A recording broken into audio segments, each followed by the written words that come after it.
Hello there, this is Doris Benter of Library Arts, and I'm so glad you're here to join me. And if you're a Harry Potter fan, I think you're going to enjoy this drawing program. This drawing program is going to feature one of those lovable characters from one of the Harry Potter stories, Dobby. So Dobby, as you know, his lifelong hope was to be given a sock so he could earn his freedom.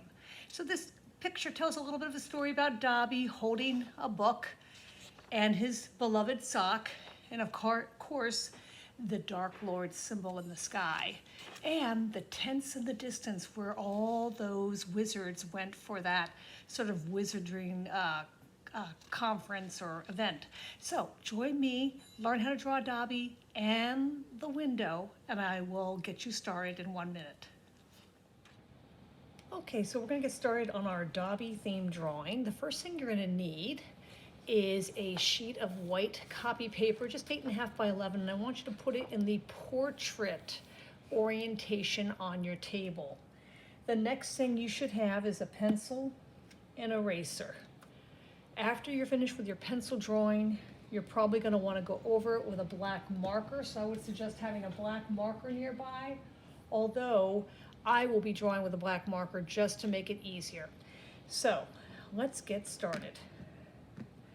I'm going to show you the composition that we're working on so that you can kind of get a sense. It's going to be Dobby in front of a window holding his treasured sock. And of course, the sign of the Dark Lord's going to be in the sky. And he's holding a book, a spell book with Harry Potter written inside. Notice that the words are upside down because it's facing him. In the distance, we're going to put a little bit of the landscape and a sky and the little tents that are in the story where we learn about Dobby. So, in order to help me through your drawing, I'm going to keep my composition there, and I'm going to put my paper on top so I can see it, and then you'll be able to create your drawing on your own paper. So why don't we go ahead and get started on this drawing.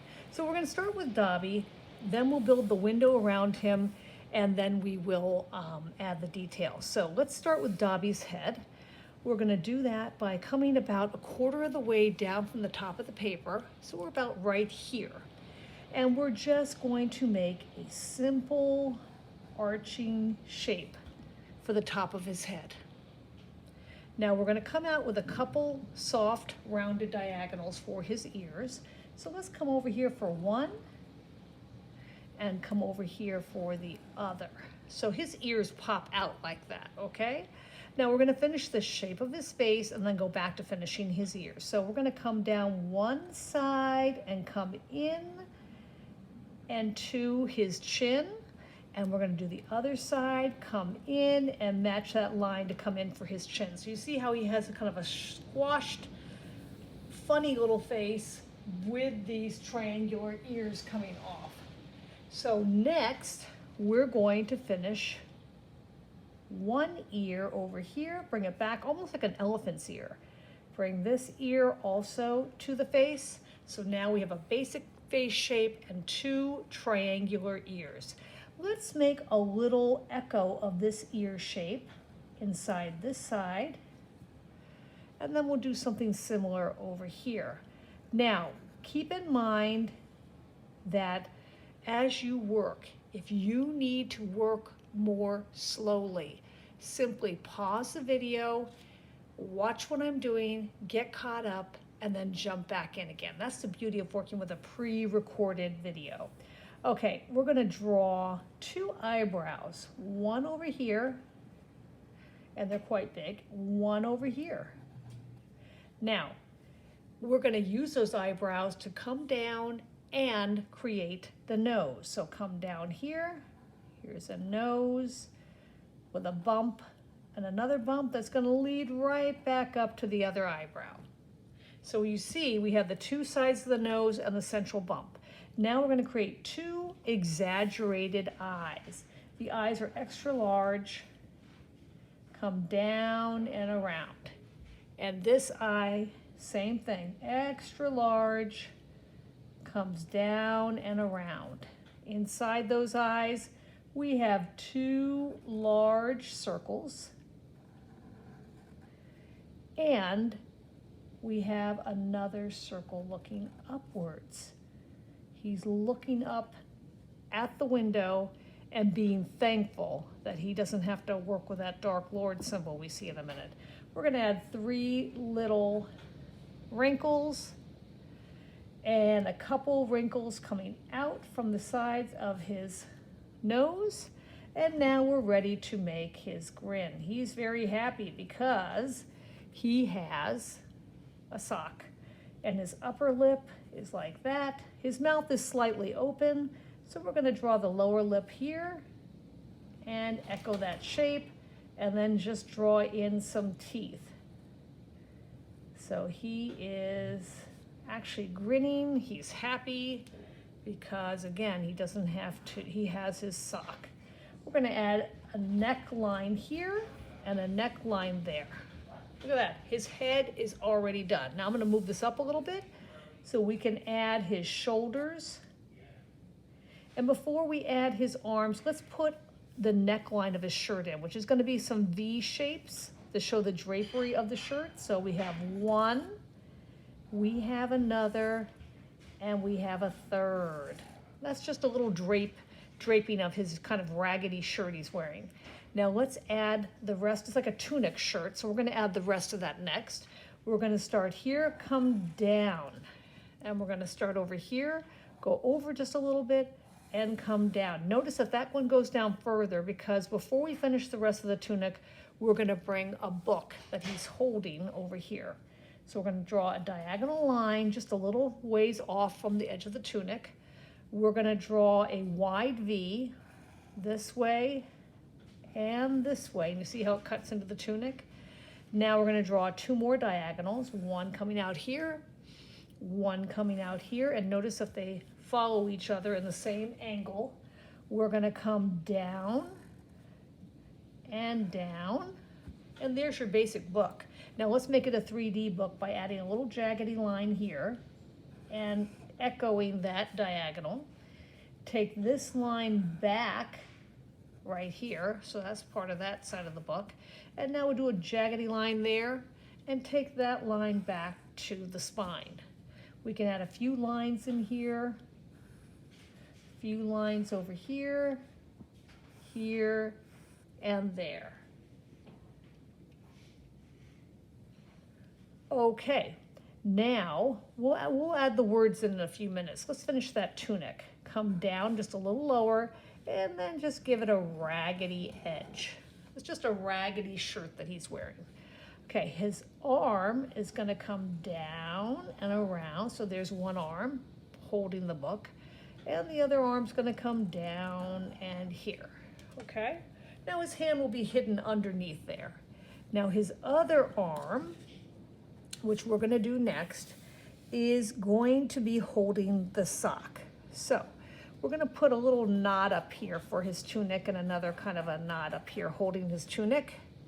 And we're going to have his arm come up out of that tunic. Now, we're going to run into the sock, covering his arm up a little bit. So let's draw that sock. It's going to have a diagonal line, and it's going to come down, around, and think of a toe of a sock. It's going to go back in and up. Now leave a little space there because we're going to be adding the fingers.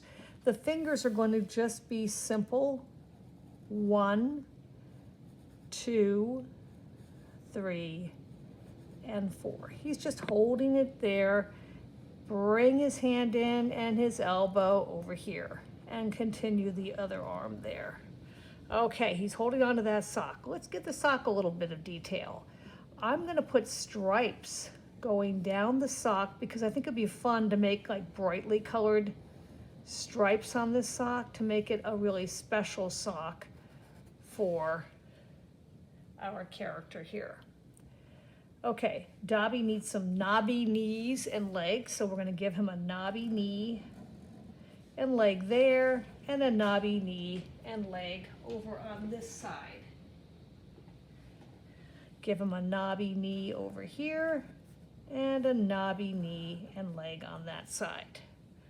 Great. Now I decided to put a D for Dobby And it's not a perfect D because Dobby never wears things that are perfect, right? He's kind of wearing things that are shabby most of the time. And we're going to put this kind of fun jaggedy shape highlighting the D for Dobby on his shirt. Now look at that. Let's flip our picture around so we can write Harry Potter on his book, and it's going to say spell book. So there we go. Now we're going to start to add our window in now. So if you want to use a ruler, you can, and a ruler is handy for this because it'll allow you to get straighter lines, but that's really up to you. You don't have to. I'm just going to freehand it, but if you feel like you need a ruler, you can always get one. So we're going to start near the top, not right in the corner though. So I'm going to put a dot here and a dot there. That shows me where the top start of the window is, and a dot down here. Let me show you a little higher here, and a dot over here. That just gives me an idea of where I'm going to go. I'm also going to put a dot here and here because the window's going to stop there and then start again and go down. And I'll put a dot here and here. So if we just connect those dots here and here, and we're going to connect the dots from the top to here, and we're going to go down here and stop at the book, and then connect the dot down. There we go. Now let's do the inside pane. We're going to put a dot here, here, and down here we're going to see if we're going to be able to, oh I know, we're going to take the one line down, the one line down. Now let's see, would we run into his, see that would go right there. And let's see here, would we run into, and we would not see, just a tiny bit there. Okay, let's connect these two lines right there. Connect these two lines right there. Let's again, just bring that line into Dobby's neck and this line over here. This line into his shirt and this line into his shirt, like that. Now, this line's gonna come over here, this line's gonna come over there. So you have the window in the picture. Now we're gonna fill in what we see in the background. Well, we're gonna put a jaggedy little skeleton head. So instead of a rounded head, it's gonna be a little bit of a jaggedy head. We're gonna put some jaggedy eyes here, and a jaggedy nose, and an opening for a mouth. Now, this is where that snake is going to come creeping out like a smoky screen out of the mouth. And we're going to continue that mouth over here and over here. So it comes right out of the mouth. And we can put two eyes and a little jaggedy forked tongue. Now over here, why don't we put a little moon and some soft clouds coming across and around that skull right there. We'll add some more clouds coming in over here.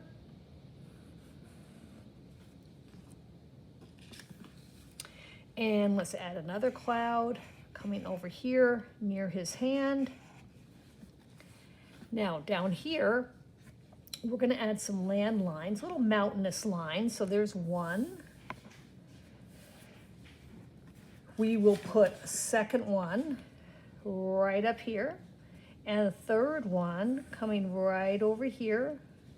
And then on the final one, you see these little tents? We're going to be adding some tents. So let's put a tent right here at the top of this one. And these tents are very simple. They just have little flag like that. And we'll put another tent up here with a little opening and some stripes. And we'll put another tent next to it. So we'll put a tent over here next to the other tent with some stripes. You could add a little flag, little flag. Now coming up from the path, there'll be a path down here leading up to the first tent, and it gets narrower and wider as it comes down, so it looks like that. Over here, let's just put a few little pine trees, and notice that they get smaller in the distance like that. What else do we have to add? That might be it. I think we have our drawing completed, and so next we will be working on, oops, we had to finish the window here, sorry. Working on adding color to our Dobby themed picture. Okay, so I'll show you this in a minute. You finish your drawing if you need to. If you did it in pencil, which I hope you did, so that you could make changes as you went, go over it with a black marker so that everything pops out crisply and cleanly, and then we're gonna come back and start talking about adding color to our drawing. So I'll see you. Welcome back. We're ready to start color. We're gonna focus on first coloring in Dobby and his book and his clothes and sock. Then we'll take a break. We'll come back and maybe work on the sky or the window frame, and then we'll finish up the picture. So let's think about Dobby. Well, when you look at a picture of Dobby, and this is the image that inspired me, take a look at his coloring. He has a purpley kind of pink coloring, so you're gonna definitely want some, you know, purples, pinks, and beiges for his skin, like I have here. We're gonna want a light blue-green, it looks like, for his eyes, or maybe this kind of green for his eyes. His shirt has a kind of funny minty green with yellow green for the lettering, and then we'll use some yellow probably for the book. And I don't want a dark sock, so I think I'm gonna do a red and blue striped sock to really make it stand out. So let's go ahead and get started. I'm gonna put my Dobby picture back here as a reference, and let's go ahead and start adding some color. So I'm gonna start with a typical peachy color for his skin, but then I'm going to make sure I add in those pinks and purples afterwards. I'm using color pencil like we discussed in our materials portion of the video. And I really am a big believer when you use color pencils and starting with light layers and building up to create a really rich color depth in your picture. So let's focus on doing that here too. So again, here is the face, just blocking it in, blocking in the ears very lightly. Not doing the eyes. I am going to do his neck leading to his tunic. I'm also going to do his arm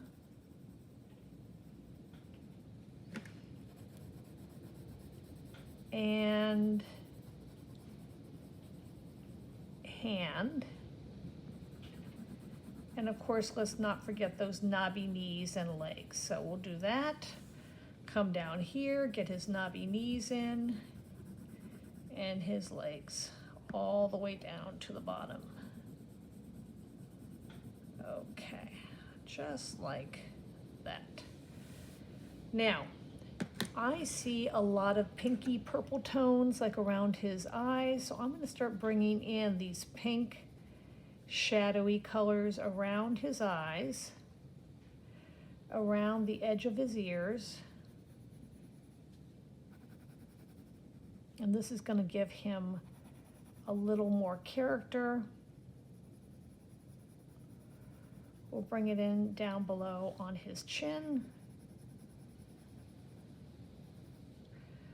And around here, around his mouth. And near his nose, making it a little more prominent there, and inside this ear, and around the edges of the ear. Now, his neck also has a lot of pink in it.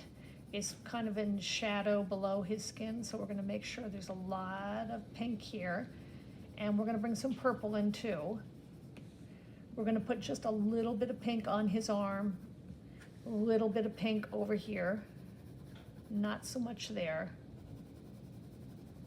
and a little bit on each leg. Like that, okay?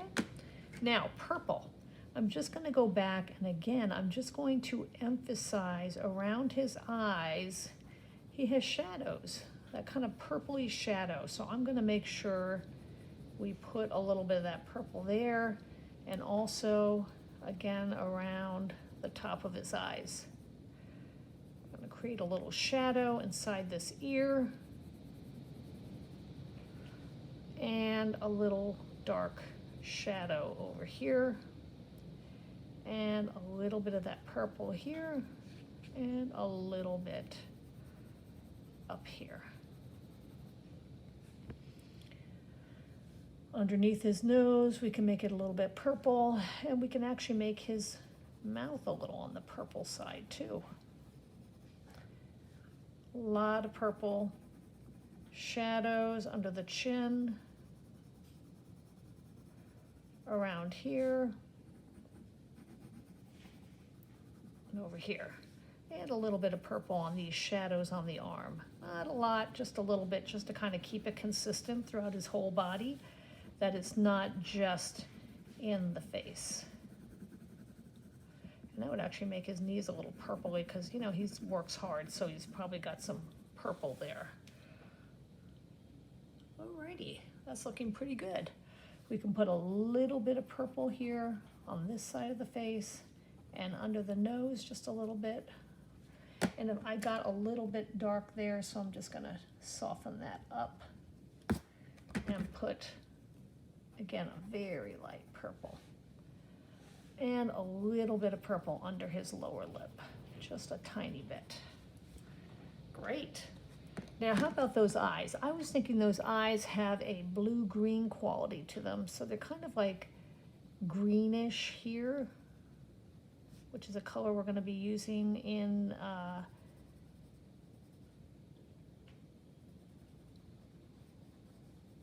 his shirt, and maybe a little light blue here. And then we're actually going to bring in some black for his pupil. But you might want to leave just a little dot of white. So darken that, yeah, okay. That looks pretty good. I'm just thinking that maybe a little more pink in this ear. Why don't we move on to his tunic now? His tunic, I've decided to do in this minty green, because it looks a lot like the color in the photo I have. So I'm gonna block in that minty green. Maybe I'll use a yellow for the D, or another color. I'm not sure exactly what I want to use there yet, but I'm gonna block in the base color of the tunic, like this. And over here.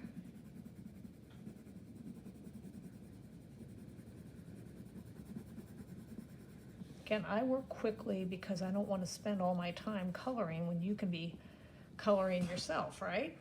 And we're just going to use a deeper, bit darker value on this, just to show off the kind of folds, and then we'll use it lighter too. So darker and lighter, filling in the folds. Next, let's bring that yellow green for the little burst part of his outfit, like this.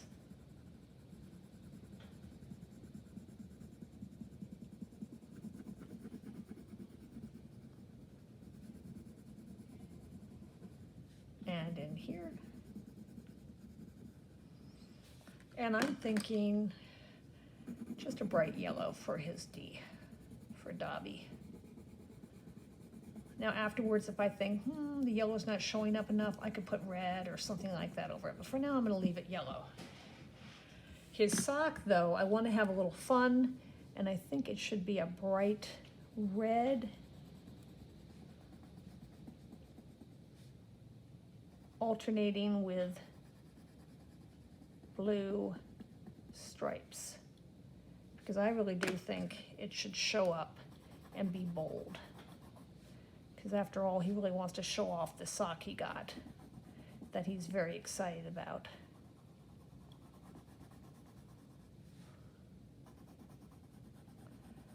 That, and I think I'll put red down here, but I'll put the blue up here. That looks pretty cool for his sock, I think. Oh, he's got one more stripe right here.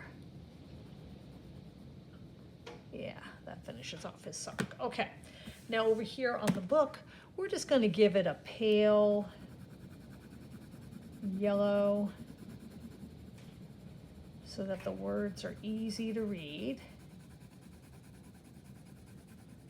like this.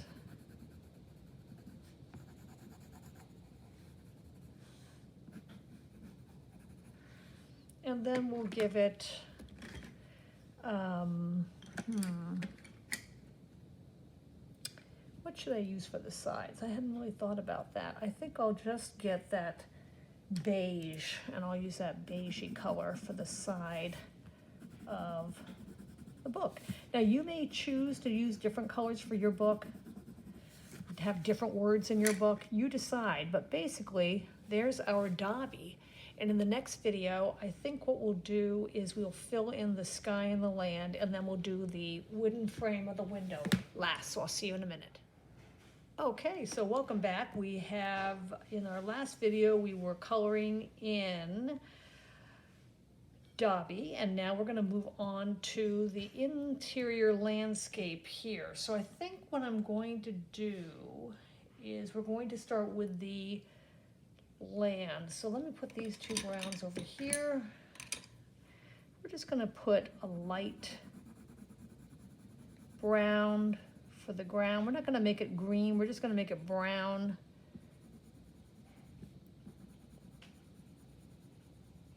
I mean, you could make it green if you want. I've just decided to go with more of an earth tone.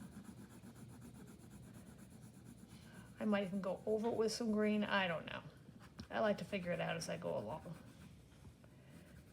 Figure it out along with you, right? As we draw. Yeah, I actually like that. I think it works well. It doesn't take away from Dobby, because you want to pick colors that complement but do not detract or take away from the main event, which of course is going to be Dobby here, holding that book and the sock he's so proud of. So I'm just using a light brown, blocking in the ground relatively quickly here.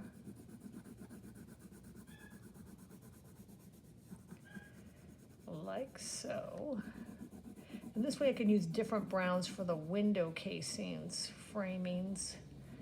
Don't want to have to use the same brown.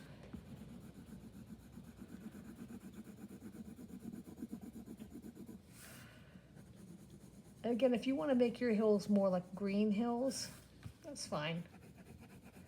I do not mind if you do a different thing from me. What you should be proud of is that you created a really interesting drawing with overlapping, with scale change. You created depth, a feeling of distance within your drawing, with Dobby being so big and the little tents back here being so small. That's a lot of good stuff to learn in art. It's just those tricks that artists use to create that illusion of depth. Very important to understand how things get smaller, especially the higher you go on the page, the smaller things become in a landscape. That happens a lot with other things too, but particularly in a landscape.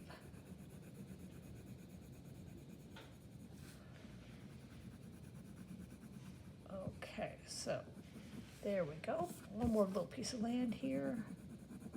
Maybe I'll make this one just a little bit darker, give it a little contrast. And I'll do the same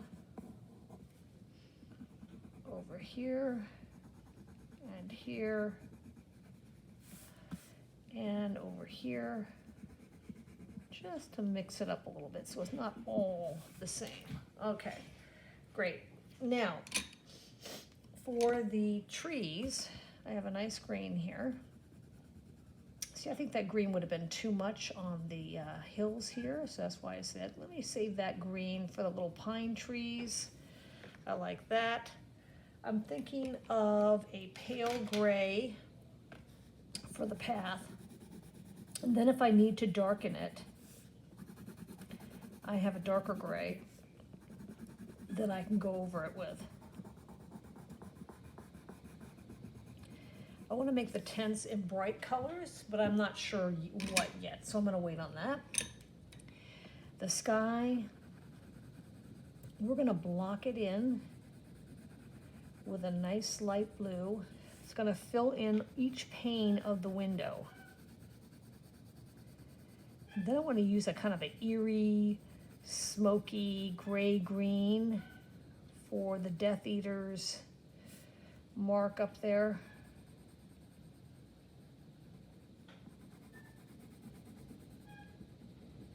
I definitely want those tents to stand out, maybe with a bright orange or red. They should stand out in my picture. So think of something bright that you might like for your picture.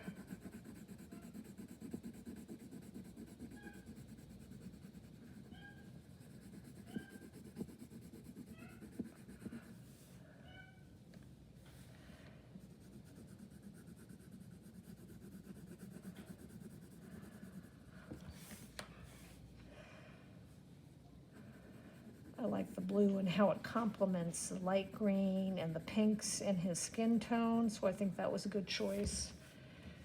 And I can always go darker if I wanted to make it a heavier blue, like a nighttime blue, but I'm going to keep it kind of light. And then we'll see. So I like to feel like this is a story behind this picture, like Dobby is declaring a kind of victory over his enemy and former master, Malfoy's father. Because, of course, Harry got, I believe it was Malfoy, to give Dobby an old sock. So Dobby got his freedom.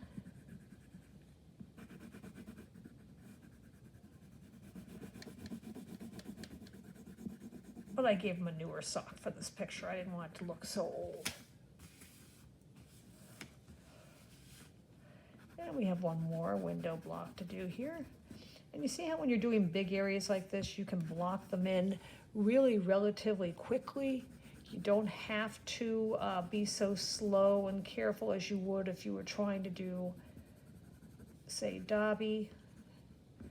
But you do want to make sure you pay attention to the details in the background, and that's where I think we can have fun with the tents, and also with this Death Eater guy here, this snake coming out. And if you look, it's all supposed to be very much cloud-like. These are supposed to be clouds that are forming.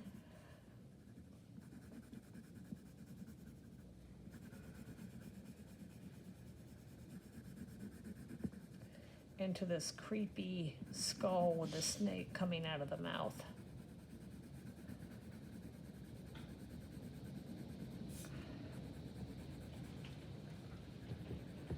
Like that. Alrighty, that wasn't very long to do that.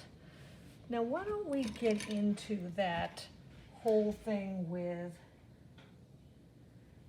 the skull. Let's get a kind of a fun, I'm gonna put this lightish mossy green inside the skull. And then I think I'm gonna take some gray, and I think I'm gonna put black in the eyes. And then of course we have the snake to deal with too. We wanna make it look ghostly but creepy at the same time. So I have a nice darker gray that I'm gonna maybe go over this green with. Give it that smoky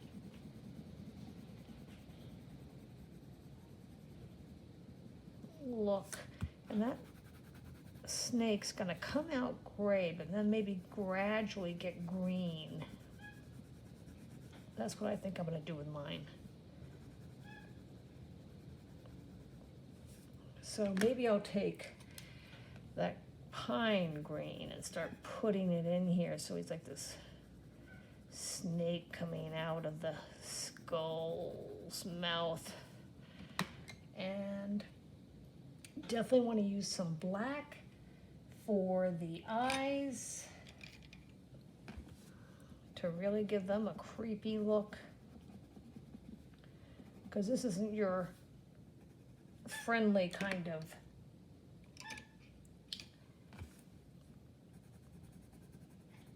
snake. This is your creepy kind of snake. Okay, and now for the clouds, I'm going to introduce some of that pinkish purple again that we used in Dobby, I think. I'm going to introduce a little bit of that and mix some other colors into it, because I think that gives it kind of a sneaky feeling. How about we put some of this blue into the clouds so we get a nice layering of color, because always about layering with color pencils. Layer, layer, layer, and get really great results. Oh, I do like that purple with the blue. Look at that. And it gives it a little bit more of a creepy look too, as these clouds. Why have white clouds when you can have colored clouds, is what I say, right? You can really have fun with the color. Why not do it? Come down here. Oh yeah. And of course, around here. And I am making these a little darker than the sky intentionally, because I want to make this different. I don't want it to blend into the sky. So that's why I'm kind of making them, the clouds, darker, mixing with the purple.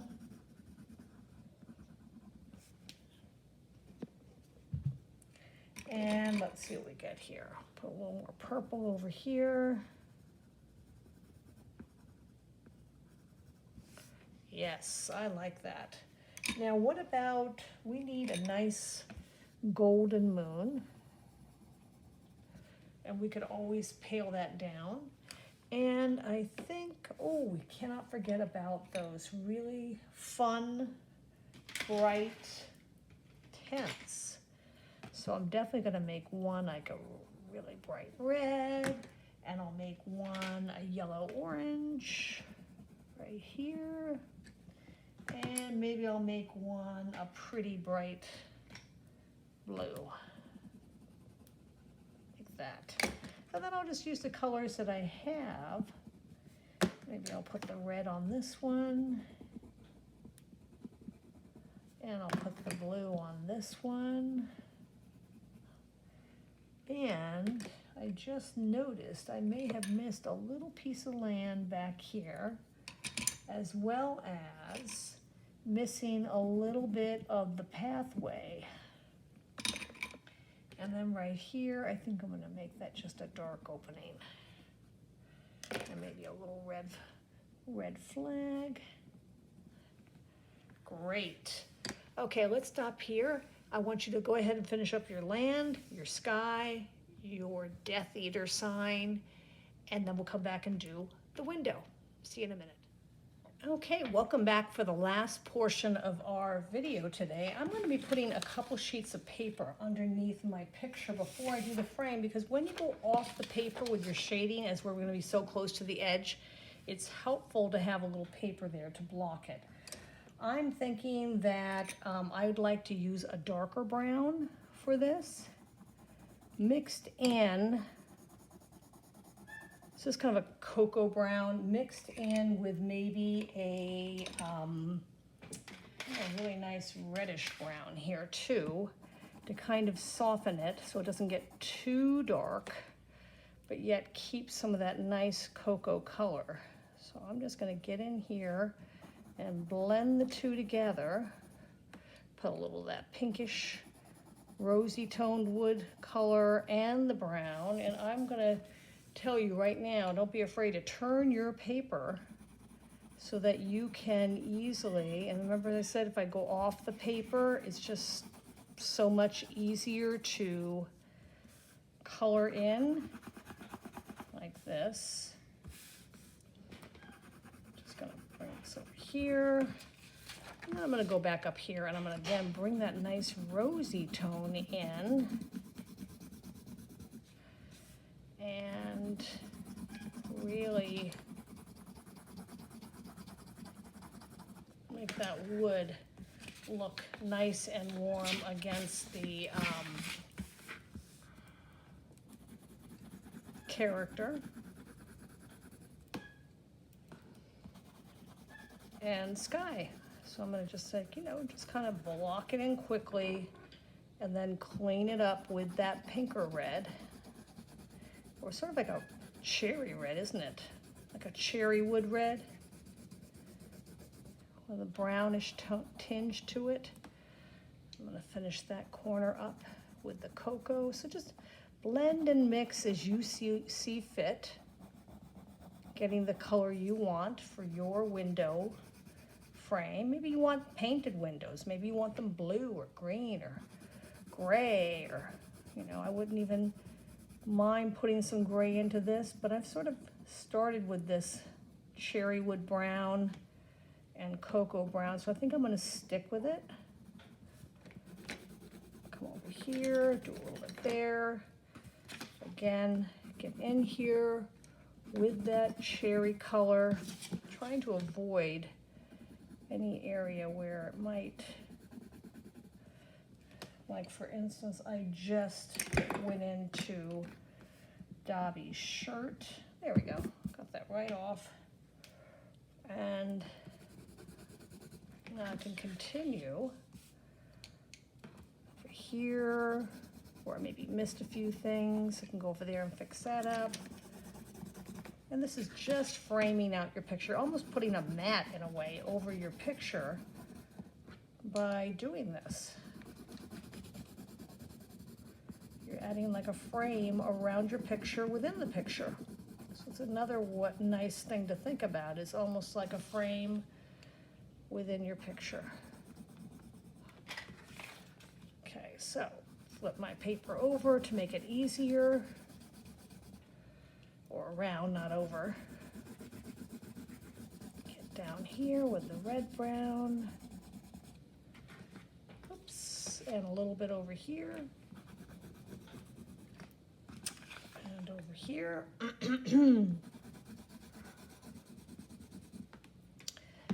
Over here.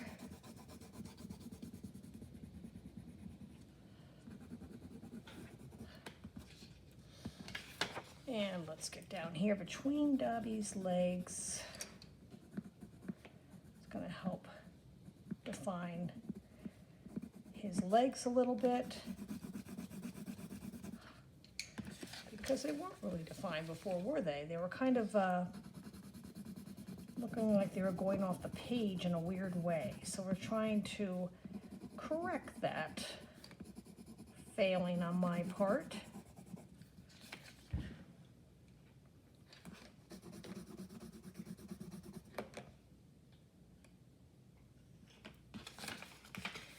Over here, a little bit more of that cocoa brown. Wow, we're almost done here. And the cherry wood brown. And you know what, I'm gonna actually touch up Dobby's legs so they finish correctly. And look at that.